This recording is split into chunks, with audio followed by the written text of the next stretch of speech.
Chapter 5. The Cry in the Corridor. At first, each day which passed by for Mary Lennox was exactly like the others. Every morning she awoke in her tapestried room and found Martha kneeling upon the hearth building her fire. Every morning she ate her breakfast in the nursery, which had nothing amusing in it. And after each breakfast she gazed out of the window across to the huge moor, which seemed to spread out on all sides and climb up to the sky. And after she had stared for a while, she realized that if she did not go out, she would have to stay in and do nothing. And so she went out. She did not know that this was the best thing she could have done. And she did not know that, when she began to walk quickly or even run along the paths and down the avenue, she was stirring her slow blood and making herself stronger by fighting with the wind which swept down from the moor. She ran only to make herself warm, and she hated the wind which rushed at her face and roared and held her back as if it were some giant she could not see. But the big breaths of rough, fresh air blown over the heather filled her lungs with something which was good for her whole thin body, and whipped some red color into her cheeks and brightened her dull eyes when she did not know anything about it. But after a few days spent almost entirely out of doors, she wakened one morning knowing what it was to be hungry. And when she sat down to her breakfast, she did not glance disdainfully at her porridge and push it away, but took up her spoon and began to eat it, and went on eating it until her bowl was empty. "Tha got on well enough with that this morning, didn't tha?" said Martha. "It tastes nice today," said Mary, feeling a little surprised herself. "It's the air of the moor that's given thee stomach for thy victuals," answered Martha. "It's lucky for thee that thou's got victuals as well as appetite. There's been 12 in our cottage as had the stomach and nothing to put in it.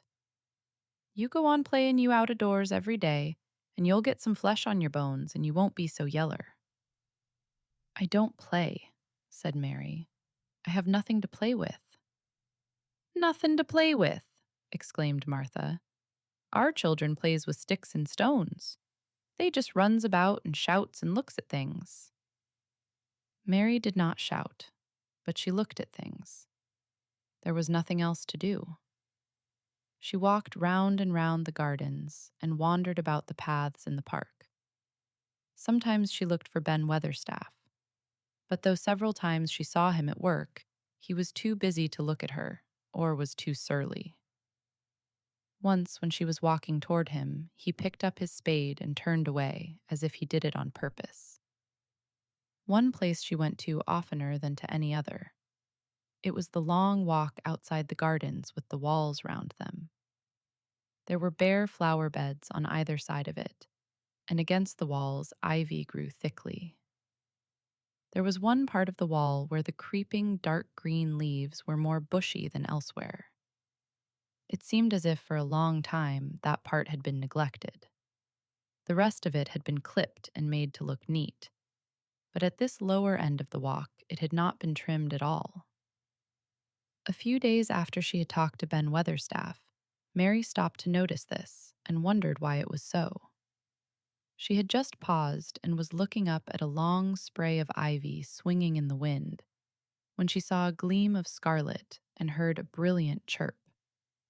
And there, on the top of the wall, perched Ben Weatherstaff's robin redbreast, tilting forward to look at her with his small head on one side.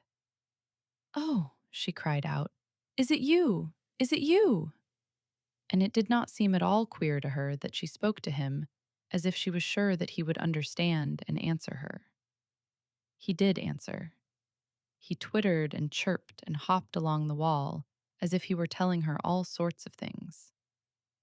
It seemed to Mistress Mary as if she understood him too, though he was not speaking in words. It was as if he said, "Good morning. Isn't the wind nice? Isn't the sun nice? Isn't everything nice? Let us both chirp and hop and twitter. Come on, come on." Mary began to laugh, and as he hopped and took little flights along the wall, she ran after him.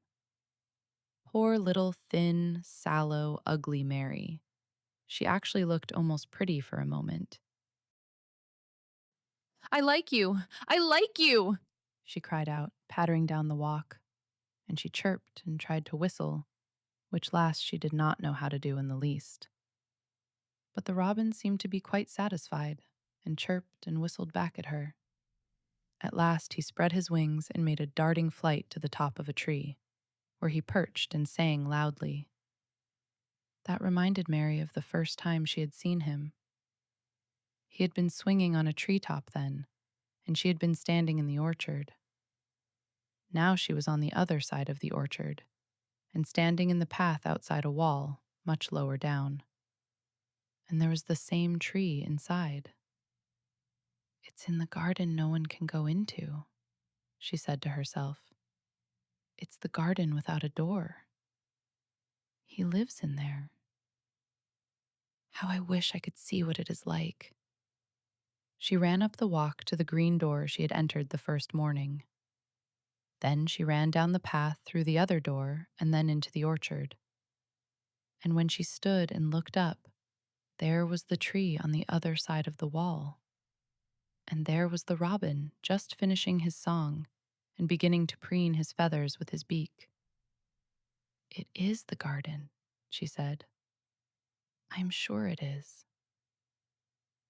She walked round and looked closely at that side of the orchard wall, but she only found what she had found before, that there was no door in it. Then she ran through the kitchen gardens again and out into the walk outside the long ivy-covered wall, and she walked to the end of it and looked at it, but there was no door. And then she walked to the other end, looking again, but there was no door. It's very queer, she said. Ben Weatherstaff said there was no door, and there is no door. But there must have been one 10 years ago, because Mr. Craven buried the key. This gave her so much to think of that she began to be quite interested, and feel that she was not sorry that she had come to Misselthwaite Manor. In India, she had always felt hot and too languid to care much about anything. The fact was that the fresh wind from the moor had begun to blow the cobwebs out of her young brain and to waken her up a little. She stayed out of doors nearly all day, and when she sat down to her supper at night, she felt hungry and drowsy and comfortable. She did not feel cross when Martha chattered away. She felt as if she rather liked to hear her, and at last she thought she would ask her a question. She asked it after she had finished her supper and had sat down on the hearthrug before the fire. Why did Mr. Craven hate the garden? She said. She had made Martha stay with her, and Martha had not objected at all. She was very young and used to a crowded cottage full of brothers and sisters, and she found it dull in the great servants' hall downstairs, where the footmen and upper housemaids made fun of her Yorkshire speech and looked upon her as a common little thing, and sat and whispered among themselves. Martha liked to talk, and the strange child who had lived in India and been waited upon by blacks was novelty enough to attract her. She sat down on the hearth herself without waiting to be asked. Art thou thinking about that garden yet? She said. I knew thou would. That was just the way with me when I first heard about it. Why did he hate it? Mary persisted. Martha tucked her feet under her and made herself quite comfortable. Listen to the wind wuthering round the house, she said. You could bear stand up on the moor if you was out on it tonight. Mary did not know what wutherin' meant until she listened, and then she understood. It must mean that hollow, shuddering sort of roar which rushed round and round the house, as if the giant no one could see were buffeting it and beating at the walls and windows to try to break in. But one knew he could not get in, and somehow it made one feel very safe and warm inside a room with a red coal fire. But why did he hate it so? She asked, after she had listened. She intended to know if Martha did. Then Martha gave up her store of knowledge. Mind, she said. Mrs. Medlock said it's not to be talked about. There's lots of things in this place that's not to be talked over. That's Mr. Craven's orders. His troubles are none servant's business, he says. But for the garden, he wouldn't be like he is. It was Mrs. Craven's garden that she had made when first they were married, and she just loved it. And they used to tend the flowers themselves. And none of the gardeners was ever let to go in. Him and her used to go in and shut the door and stay there hours and hours, readin' and talkin'. And she was just a bit of a girl, and there was an old tree with a branch bent like a seat on it. And she made roses grow over it, and she used to sit there. But one day, when she was sittin' there, the branch broke, and she fell on the ground, and was hurt so bad that next day she died. The doctors thought he'd go out of his mind and die too. That's why he hates it. No one's never gone in since, and he won't let anyone talk about it. Mary did not ask any more questions. She looked at the red fire and listened to the wind wutherin'. It seemed to be wutherin' louder than ever. At that moment, a very good thing was happening to her. 4 good things had happened to her, in fact, since she came to Misselthwaite Manor. She had felt as if she had understood a robin, and that he had understood her. She had run in the wind until her blood had grown warm. She had been healthily hungry for the first time in her life, and she had found out what it was to be sorry for someone. She was getting on. But as she was listening to the wind, she began to listen to something else. She did not know what it was, because at first she could scarcely distinguish it from the wind itself. It was a curious sound. It seemed almost as if a child were crying somewhere. Sometimes the wind sounded rather like a child crying. But presently, Mistress Mary felt quite sure that this sound was inside the house, not outside it. It was far away, but it was inside. She turned round and looked at Martha. "Do you hear anyone crying?" she said. Martha suddenly looked confused. "No," she answered. "It's the wind. Sometimes it sounds like as if someone was lost on the moor and wailin'. It's got all sorts of sounds." "But listen," said Mary. "It's in the house, down one of those long corridors." And at that very moment, a door must have been opened somewhere downstairs, for a great rushing draught blew along the passage, and the door of the room they sat in was blown open with a crash. And as they both jumped to their feet, the light was blown out, and the crying sound was swept down the far corridor, so that it was to be heard more plainly than ever. "There," said Mary.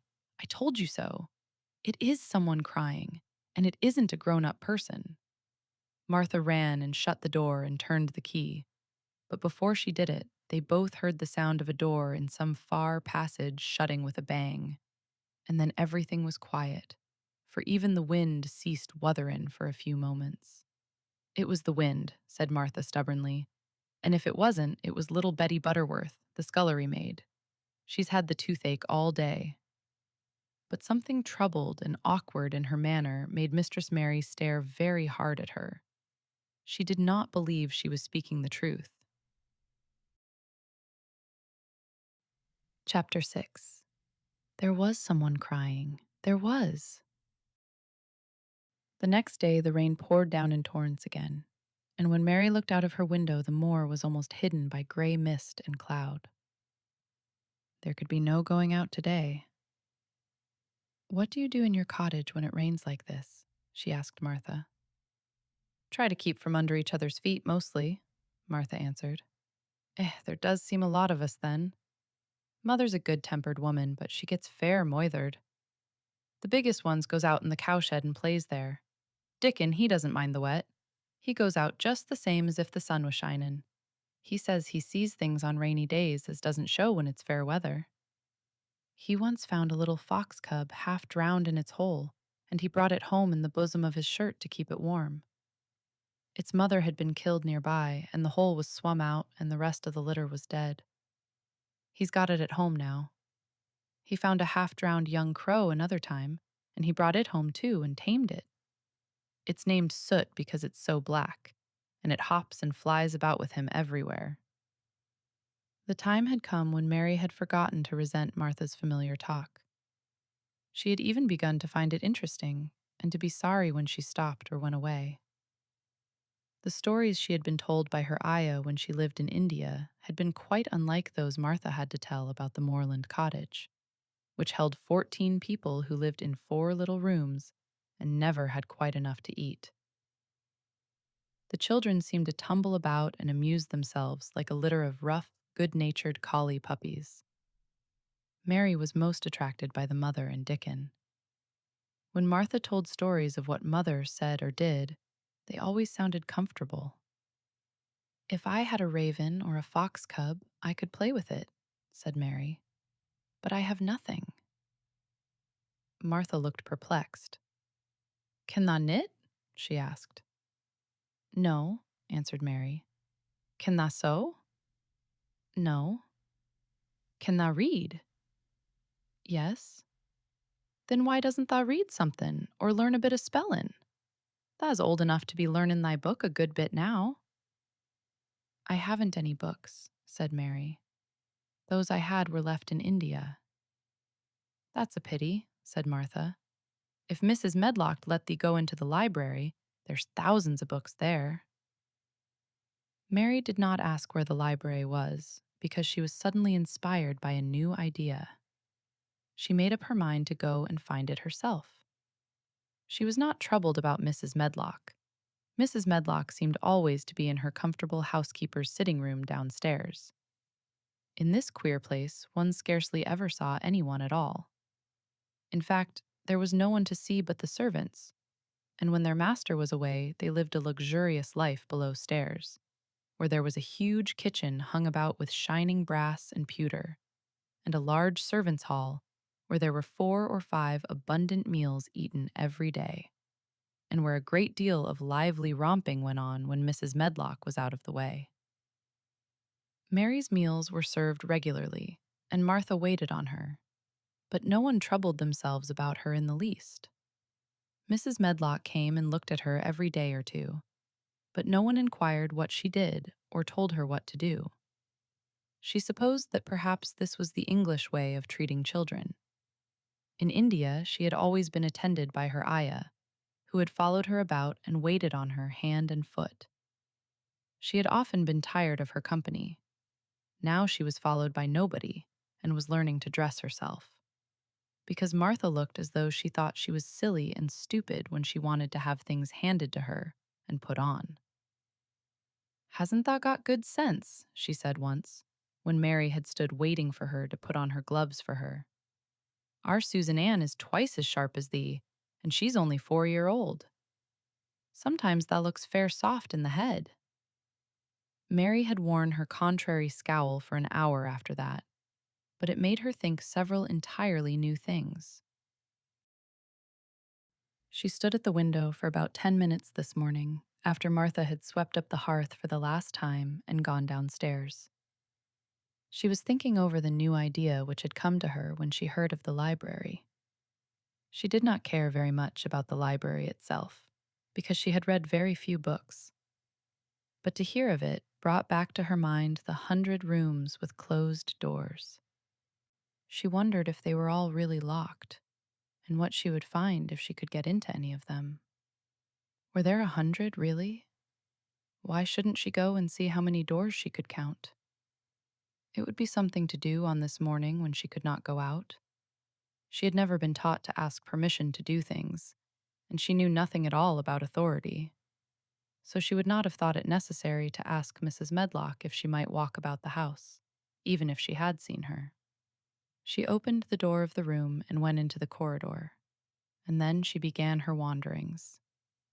It was a long corridor, and it branched into other corridors, and it led her up short flights of steps which mounted to others again. There were doors and doors, and there were pictures on the walls. Sometimes they were pictures of dark, curious landscapes, but oftenest they were portraits of men and women in queer, grand costumes made of satin and velvet. She found herself in one long gallery whose walls were covered with these portraits. She had never thought there could be so many in any house. She walked slowly down this place and stared at the faces, which also seemed to stare at her. She felt as if they were wondering what a little girl from India was doing in their house. Some were pictures of children, little girls in thick satin frocks which reached to their feet and stood out about them, and boys with puffed sleeves and lace collars and long hair, or with big ruffs around their necks. She always stopped to look at the children and wonder what their names were and where they had gone and why they wore such odd clothes. There was a stiff, plain little girl rather like herself. She wore a green brocade dress and held a green parrot on her finger. Her eyes had a sharp, curious look. "Where do you live now?" said Mary aloud to her. "I wish you were here." Surely no other little girl ever spent such a queer morning. It seemed as if there was no one in all the huge, rambling house but her own small self, wandering about upstairs and down, through narrow passages and wide ones, where it seemed to her that no one but herself had ever walked. Since so many rooms had been built, people must have lived in them, but it all seemed so empty that she could not quite believe it true. It was not until she climbed to the second floor that she thought of turning the handle of a door. All the doors were shut, as Mrs. Medlock had said they were, but at last she put her hand on the handle of one of them and turned it. She was almost frightened for a moment when she felt that it turned without difficulty, and that when she pushed upon the door itself, it slowly and heavily opened. It was a massive door and opened into a big bedroom. There were embroidered hangings on the wall, and inlaid furniture such as she had seen in India stood about the room. A broad window with leaded panes looked out upon the moor, and over the mantel was another portrait of the stiff, plain little girl who seemed to stare at her more curiously than ever. "Perhaps she slept here once," said Mary. "She stares at me so that she makes me feel queer." After that, she opened more doors and more. She saw so many rooms that she became quite tired and began to think that there must be 100, though she had not counted them. In all of them, there were old pictures or old tapestries with strange scenes worked on them. There were curious pieces of furniture and curious ornaments in nearly all of them. In one room, which looked like a lady's sitting room, the hangings were all embroidered velvet, and in a cabinet were about 100 little elephants made of ivory. They were of different sizes, and some had their mahouts or palanquins on their backs. Some were much bigger than the others, and some were so tiny that they seemed only babies. Mary had seen carved ivory in India, and she knew all about elephants. She opened the door of the cabinet and stood on a footstool and played with these for quite a long time. When she got tired, she set the elephants in order and shut the door of the cabinet. In all her wanderings through the long corridors and the empty rooms, she had seen nothing alive, but in this room, she saw something. Just after she had closed the cabinet door, she heard a tiny rustling sound. It made her jump and look around at the sofa by the fireplace, from which it seemed to come. In the corner of the sofa there was a cushion, and in the velvet which covered it, there was a hole. And out of the hole peeped a tiny head with a pair of frightened eyes in it. Mary crept softly across the room to look. The bright eyes belonged to a little gray mouse, and the mouse had eaten a hole into the cushion and made a comfortable nest there. 6 baby mice were cuddled up asleep near her. If there was no one else alive in the 100 rooms, there were 7 mice who did not look lonely at all. "If they wouldn't be so frightened, I would take them back with me," said Mary. She had wandered about long enough to feel too tired to wander any farther, and she turned back. 2 or 3 times she lost her way by turning down the wrong corridor, and was obliged to ramble up and down until she found the right one. But at last she reached her own floor again, though she was some distance from her own room and did not know exactly where she was. "I believe I have taken a wrong turning again," she said, standing still at what seemed the end of a short passage with tapestry on the wall. "I don't know which way to go. How still everything is." It was while she was standing here, and just after she had said this, that the stillness was broken by a sound. It was another cry, but not quite like the one she had heard last night. It was only a short one, a fretful, childish whine, muffled by passing through walls. "It's nearer than it was," said Mary, her heart beating rather faster. "And it is crying." She put her hand accidentally upon the tapestry near her, and then sprang back, feeling quite startled.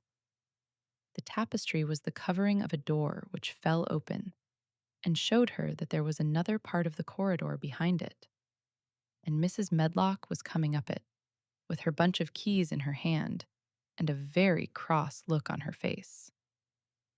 "What are you doing here?" she said, and she took Mary by the arm and pulled her away. "What did I tell you?" "I turned round the wrong corner," explained Mary. "I didn't know which way to go, and I heard someone crying." She quite hated Mrs. Medlock at the moment, but she hated her more the next. "You didn't hear anything of the sort," said the housekeeper. "You come along back to your own nursery, or I'll box your ears." And she took her by the arm and half pushed, half pulled her up one passage and down another, until she pushed her in at the door of her own room. "Now," she said, "you stay where you're told to stay, or you'll find yourself locked up.